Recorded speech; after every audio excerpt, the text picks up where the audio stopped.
Commander 1. In this particular part of the Enchanted World series, we're going to go through Magical Beast. And what is, with fantasy in general, and particularly mythology and folklore, that doesn't interest us except for the weird and unusual creatures and monsters. They are pretty much the bread and butter when we get into these things. So let's begin. Alright. Oh, kind of a sad picture of a fallen unicorn. Is it dead? Well, so it's getting up. And off it goes. And in the last picture of the book, let's see, it's lost the plant garland around its around its body, and there you go. But here we go. Vestiges of the elder days. Good old Minotaur. I always liked this picture growing up as a kid. The great famous Minotaur that was killed by, was it Theseus, I believe? Well, we'll find out if I'm not too certain. Every 9 years, Minos, king of Crete, demanded a human sacrifice for his Minotaur, a savage creature, half man, half bull. 1 year, the city-state of Athens, which owed fealty to Crete, was ordered to supply the sacred offering. 7 youths and 7 maidens were chosen by lot. Then all the elders of Athens wept as the victims were taken away.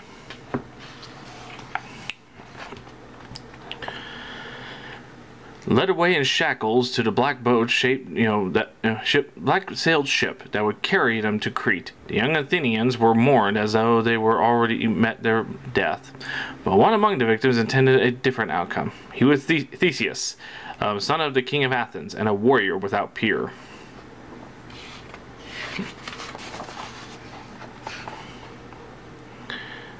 Let's see. In the maze of the Cretan labyrinth, deep beneath the palace of King Minos, Theseus slew the Minotaur. Beside his own great strength, the youth had weapons to aid him, secretly supplied by Minos' daughter Ariadne.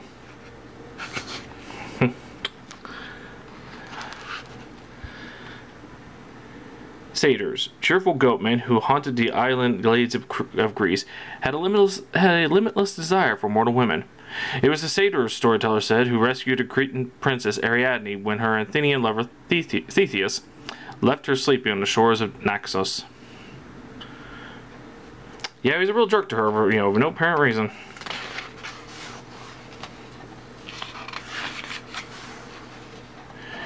Egypt's divine imagery. Now, in the next volume I'm going to do, we'll get into more of these guys. I don't know if I'm going to read this whole thing, but this talks about the Egyptian gods. And, various kinds. Sobek, as Horus, Set, Thoth, and of course, my favorite Egyptian god, Anubis. Just a brief, description of the main gods that we all know about. And here we go. Of the horsemen known as Centaurs, one was famed for his mastery of the arts that served humankind. His name was Chiron, and he taught his god-given skills in music, warfare, and a hunt to the bravest heroes, Achilles, Jason, and Hercules.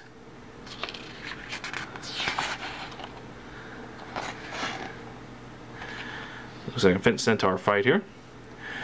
Lord of the mountain solitudes, the Centaurs lived wild and battle-crowded lives. Unlike Chiron, greatest of their kind, they fought one another savagely with hand and hoof.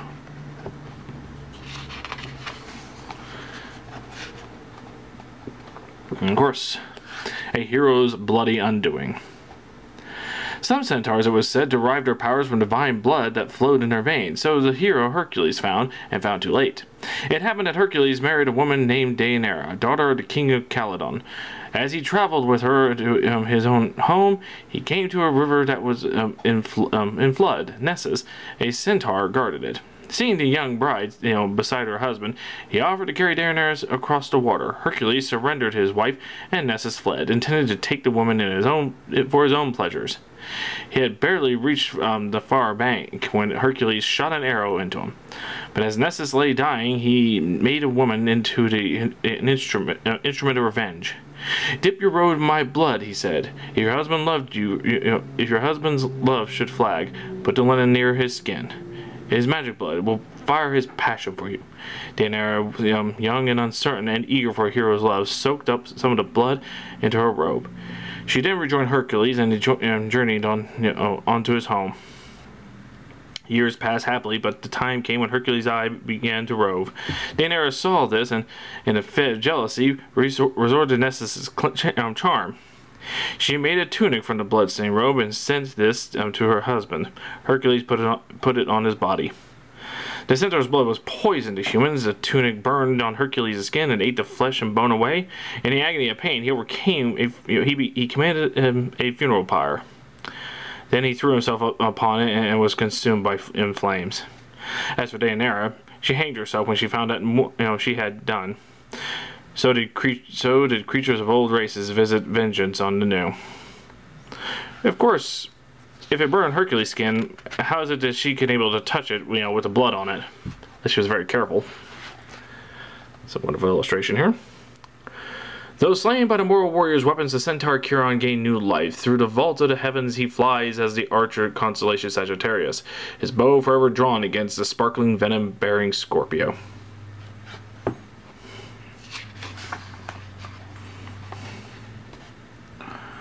Let's see, what's this? I think I'll skip this one, Now all of them would be, it's fascinating to look upon. Amorous as any satyr, the goat god Pan pursued a nymph, but was foiled when she hid among river reeds and took reed form herself. Conceding defeat, he cut the reeds to make pipes. When he blew kisses across the hollow stems, the sweetest of melodies sounded. Now we went to Greeks, and now we're going to the Celts. Across the hills of ancient Ireland crawled and crept Fomorians, creatures made of a motley of beasts and human flesh. Skilled in enchantment, they ruled the seas and kept the island under stern and cruel rule. I always found this fish character weird. Again, this little, red baby over here. It's also kind of creepy.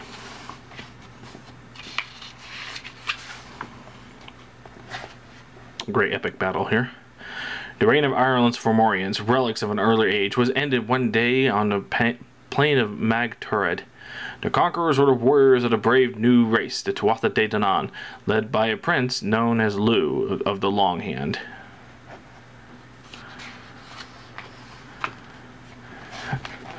And of course, the dogmen of Adamant Isles.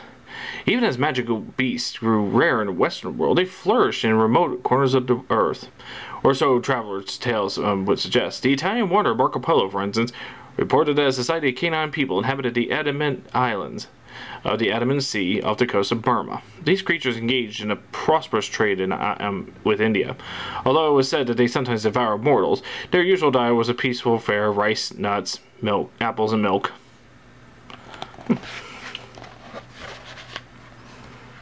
We got this one. Canine cultists of Los Cumaran. Several decades after Marco Polo's journey, the English writer known as Sir John Mandeville described another dog-headed tribe. These beast people lived in the island of Macurmaran, a faraway place whose location is no longer known. Their king is distinguished as by an enormous ruby pendant suspended from his neck. His subjects, reported Mandeville, worship the ox and therefore wore its image on their turbans. But that was all Mandeville was able to tell. Now we're going to India. Tales of the monkey gods for earthly supremacy. An epic battle. Or maybe I wrote that wrong. Tales of the monkey god, an epic battle for earthly supremacy. Alright. Let's go ahead and read this one. Storytellers of India remember a time deep in the past when the safety of all creation was at risk and a great war was fought to save it. These dire events began with the abduction of a woman named Sita, wife of Prince Rama, who was called the Azure because of the blood of the sky deity was said to flow in his veins. Sita disappeared from her husband's forced retreat, leaving nothing behind but the work was scattering of jewels. With his brother Lakshmana, Rama combined the depths of the forest. Combed the depths of the forest, but no sign of the woman did they find. And all they heard and saw were the chattering voices and leaping shadows of the monkeys that played among the leaves. The monkeys, however, saw all and heard all, and at last they led the brothers to the kingdom hidden beneath the forest. They were Simian warrior god. Did I skip a page? Nope. Their Simian warrior god Hanuman told where Sita was. Formed like a monkey with a heart and the courage of a god, Hanuman had discovered Sita imprisoned in a golden citadel on the island in the southern sea. Sita's captor was a creature of the other world, a lord of chaos and death, many-headed, many-armed, and charged with evil. He was called Ravana, and he led an army of malformed spirits. Inflamed with desire for the mortal princess's beauty, he had leaped the wall that has shielded the good earth from his disordered realm and seized the woman as his own. In Hanuman's kingdom, men and monkeys took counsel. They decided to join forces, for all were threatened by Ravana and his kind. Then Hanuman summoned animal allies from every corner of India. With his great army marched to India's southern shore. Men and beasts together built a causeway to the Enchanted Isle and placed Ravana's citadel under siege. But they have not reckoned on the awful power of the many-headed king. Safe in his golden tower, he sent battalions of demonic warriors against the invaders. Some were invisible and could move faster than any earthly creature. Under their onslaught, Hanuman's forces fell back, suffering heavy losses and filled with dismay. When Hanuman saw this, he soared high above the clamor of the battle, above the little island into the cool and quiet of the clouds. Though he saw a white vapor, and the monkey god flew into the Indian mountains. He aligned in the palace, their healing herbs grew in abundance. It is said that in his haste to supply succor to his forces, he did not pick the herbs, but instead tore off a whole mountaintop and carried it back toward the battle. As he flew over the land, which was a rush of the wind and vastness of his burden, that humans below thought him a storm. But one man tried to shoot him from the sky. Hanuman spoke and I'm missing a page. Hanuman spoke in a voice of thunder and told his mission, and so passed on safely. As he descended toward the Enchanted Isle, the scent of the herbs he carried drifted down over the compatriots instead of rallying, swarming against Ravana's army. Then Ravana's ranks began to fall. Observing this from the citadel, the demon sent his brother into the fray. They fell before the fury of Rama and Hanuman. At last, the Lord of Chaos went forth himself, his many arms flailing, his teeth gleaming in the sun. Smoke rose from his brow, and he loosed arrow after arrow into the ranks of Hanuman and Rama. Each arrow withered in the air, and when it fell, appeared a hissing serpent, which slid among the forces of the people of the earth and filled them with terror. An answer came at once, however, and from the mortal Prince Rama, who was empowered now, it seemed, with magic. Rama flung his spear into the air, and it fell, a spear loose, a flock of vulture-headed fighters, which swooped down upon serpent and demon warrior alike, breaking the last resistance of King Ravana's evil hordes.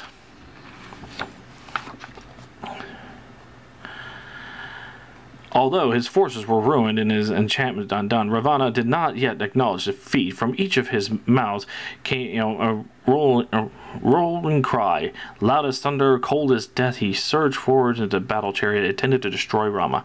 But Rama's spears pierced him, and the mortal sword fell, severed from his neck. One by one, the heads of Ravana sailed above the remains of the army, spewing arcs of blood. So the mortal of the monkey god, conquered the demon lord and delivered Sita from captivity. All through their lives they remained heart's companions, and such was the goodness of Hanuman's spirit that all who heard of what he did for the mortal race in that dark hour were said to be blessed with his virtue.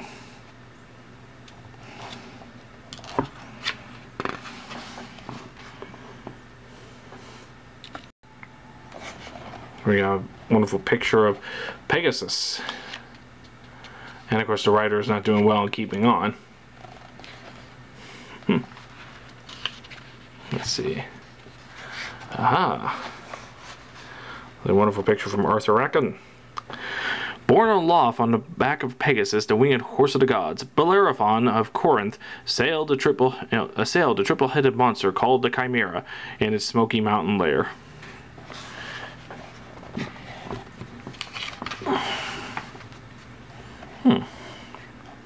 Interesting picture.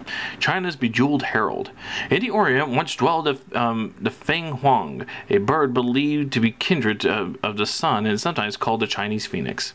Its feathers were so beautifully varied in hue that they were said to be infused with the light of paradise. Its call considered of 5 notes that formed a perfect melody. As for its graceful manner of flight, one scholar declared it that it enriches the serenity of heavens. This wonderful creature appeared to mortals as a herald of ages and prosperity, peace. It was seen in disguise that when great emperors ascended from to the Chinese throne, then its bell-like notes echoed on every mountainside, even after the bird disappeared to the cloud palaces of the gods.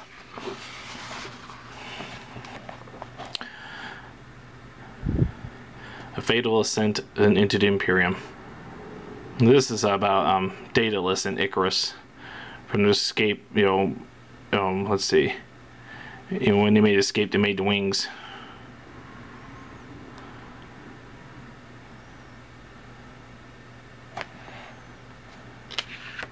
And those are sea nymphs that are surround him after Icarus's fall. What's going on here? A feather protector of princes. Among Persian birds, the monarch was a Simurgh, a jewel-like creature whose feathers had powers of healing. Poets said it guarded the families of Persian heroes, and they told this tale. Once, a son was born to a lordly warrior and given the name Zal. He was a beautiful child, save that his hair was as white as a goose's wing, a deformity so ill-omened that his father took the infant into the mountains to expose him to the mercies of the beasts and prey. But the child did not die. The Simurgh found him and carried him to the eyrie to care for him throughout his infancy and boyhood. When the boy was of age, the enchanted bird returned him to his father, and such had been Zal's schooling in the mountains that the youth was at once given the honor he deserved. That's it. Yes, the baby's being carried right there. The bird then disappeared, but it left behind one of the iridescent feathers to protect Zal throughout his life. And when Zal married and begot a child, it was the presence of the feather that made the delivery safe and gave the child the strength of heroes. The child was Rustam, greatest of Persian warriors, a slayer of dragons, and a protector of his people.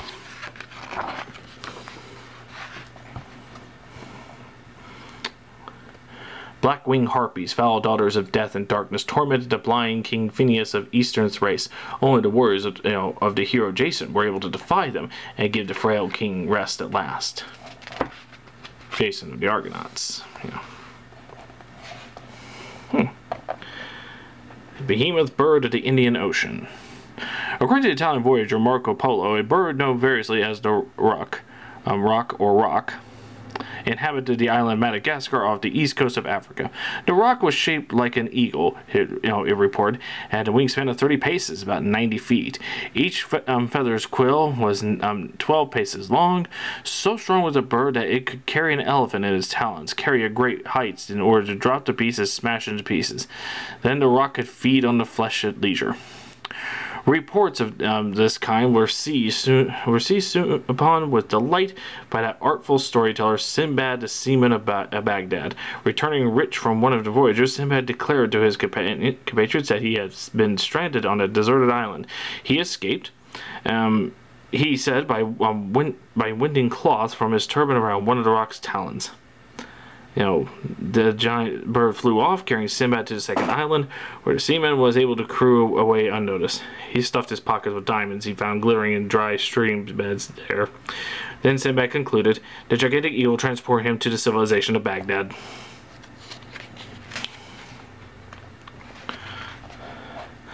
Now this is very interesting. We have a griffin. It has some armor on. It looks like it has armor on it. And also we have a cyclops.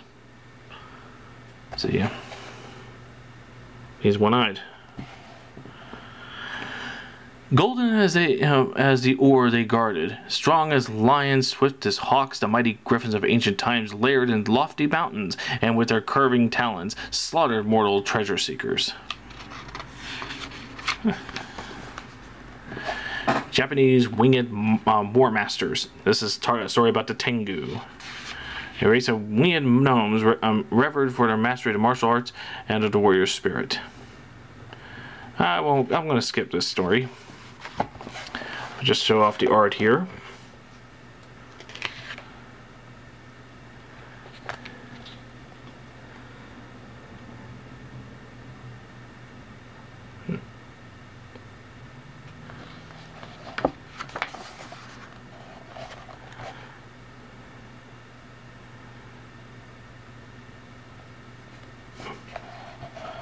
But we're also moving on.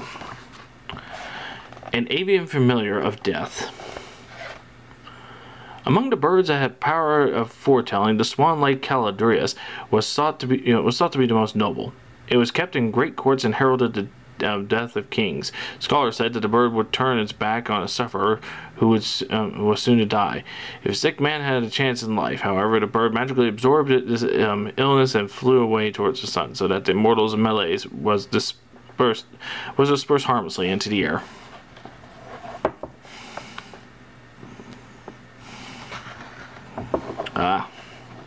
We all know this one. Enthroned on a nest of burning spices, the phoenix of Arabia sang its death song to the sun, then was reborn from its own ashes.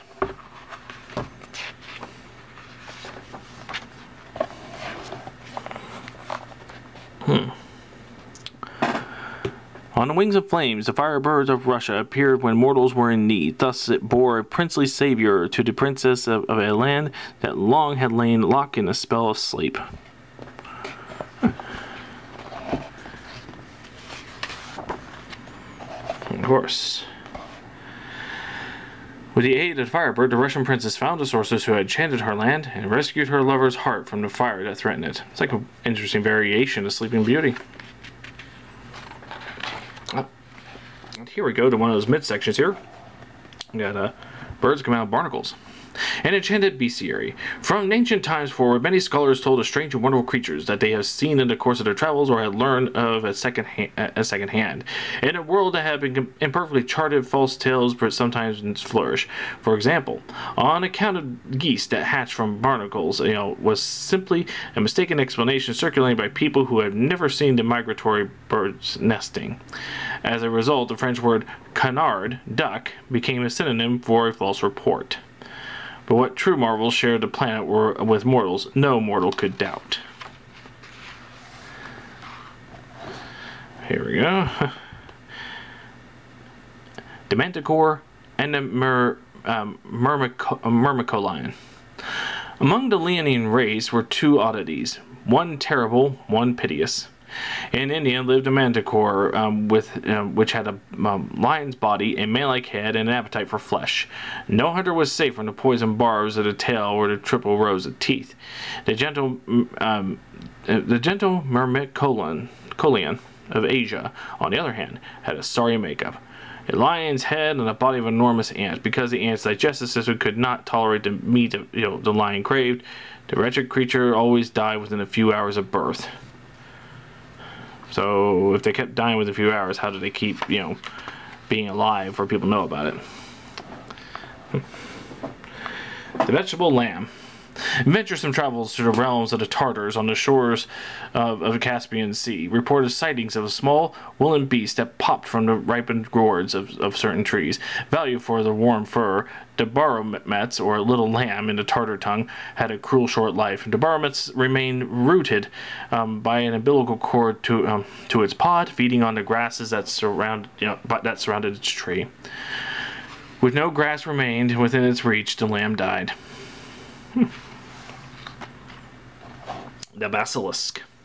Deadliest of serpents, this native of the empty Libyan deserts, derived its name from the Greek basileus, or king, because it was a monarch of its kind, and its brightly colored cock's head burned enormous eyes whose baleful glance could kill. Its very breath brought pestilence to the region and inhabited it, and was said to kill even the birds that flew to the sky above. Although its body was serpentine, the basilisk moved not by slithering on its belly, but in rearing coils.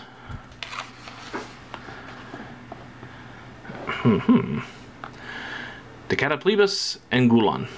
Great appetite characterized some ancient beasts. In Ethiopia lived a Cataplebus, a scaly buffalo-like animal said to gnaw its own forelegs. Its heavy head nodded continually, hence its name, which in Greek meant that which looked downward. This circumstance was fortunate, for the sluggish animal's glance, like the basilisk, could kill. For to the north of the Scandinavian snowfields, hunters pursued the Gulan, a gluttonous carrion feeder whose fur had a molted damask quality prized in hat making.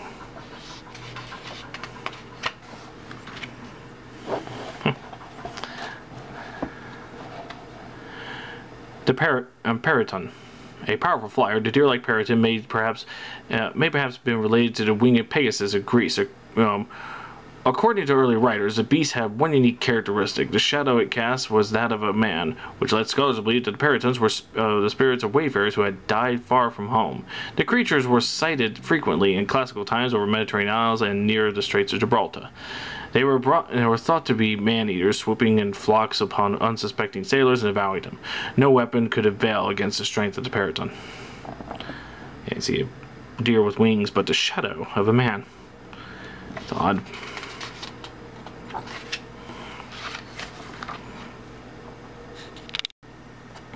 Chapter 3, Paragon of Purity. Of course, one of the most classical of mythical beasts is the unicorn. I have a picture here. Deep in a forest in France, hunters found a unicorn in a flowering grove. They prodded it from its lair with spears so that they might have the pleasures of the chase. In the end, it slew the magical beast to gain the treasures of its horn. Cruelty of people. This is a section with no caption on it. It's just more illustrating what was said previously. There's a unicorn, being attacked.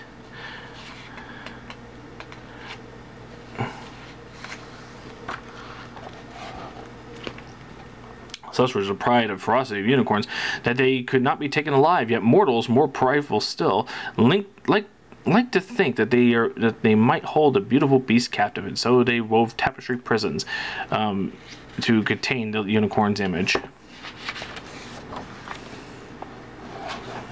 There we are. Rivals for the rule of the forest. In older times, says scholars, forest ranked was battles between the lion and the unicorn.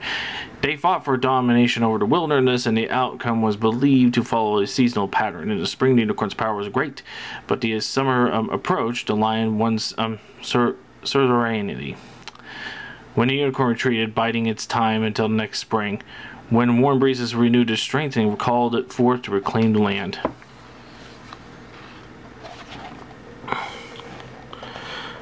A double-horned curiosity. Southern India was a home of curious creatures that appeared to be distant relatives of the unicorn of the west. It was said the eel, or Yale, its head was bearded goat fashion, as were the heads of many unicorns, and it bore spiraling horns. Eventually, the horn could be swiveled in different directions for maximum effectiveness in battle.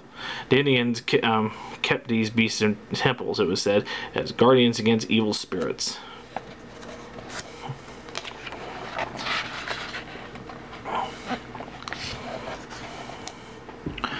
Among the swarm of humankind, the unicorn acknowledged the mastery only of maidens pure and fair. In the presence of such a paragon, the beast lost its wildness and paid homage.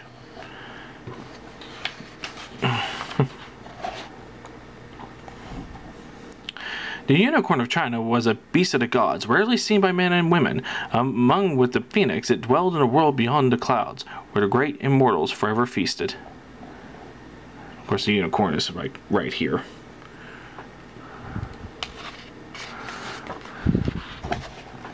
Of course, the Asian unicorns are about as different as the dragons are from between Europe and Asia.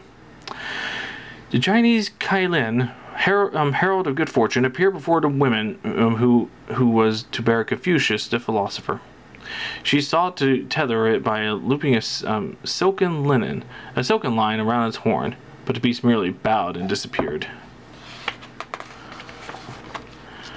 Here we are. We go to Japan. Let's see.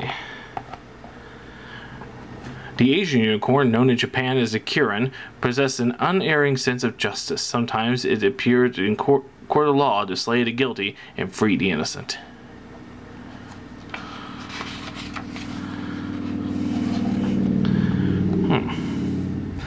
An implacable foe of almost everything that lived, the Persian Karkadam was especially an enemy to man. So feared were the beasts that warriors who slew them, such as the hero Isfadiyar, lived in song for 1,000 years. We have a picture here of a weirdly antlered creature, and up here, a horned rabbit, a pair of Persian killers. Let's see. With any Persian beast, a single horn was a sign of predatory habits. Savagery lurked well hidden in the Shadavar, an antelope-like creature whose curving horn was fluted with hollow reaches. When the wind sighed through these branches, they sounded plaintive notes so sweet that the animals in the mountains drew near to listen, and were promptly slain by the summoner. From an island in the Indian Ocean came the mirage, even more innocent in appearance. The creature was a large yellow hare adorned with a single black horn. But all these animals knew of its ravenous nature and fled for their lives whenever it approached.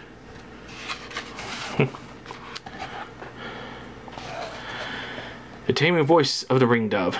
Despite the violence of its nature, the Karkadam, could be put in a sweet temper by the gentle voice of the ringdove. It was said that the beast could lie for hours, in these desert trees in which the birds cooed, enraptured by the song. If the ringdove happened to alight its horn, the Karkadam would remain motionless so long as it disturbed the bird and it chose to fly away.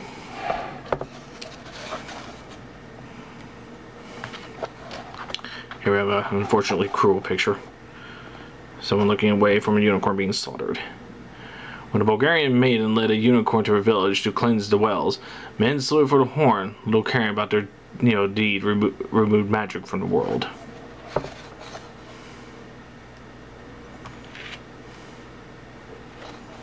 A peerless mount for a world-conquering Alexander. I don't know if I want to read this one. I think I'll skip this one, even though it's the last story of the book. But it looks like the unicorn is brought to him. Of course, this Alexander is an Alexander Great, but you can tell the pictures are medieval.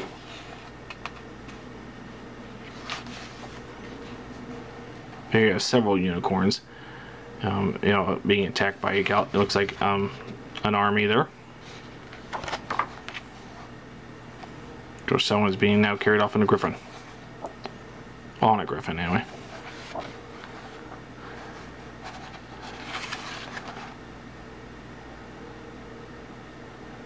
And there you have it, ladies and gentlemen. That is Magical Creatures of the Enchanted World series. Thank you all for watching. You have a nice day.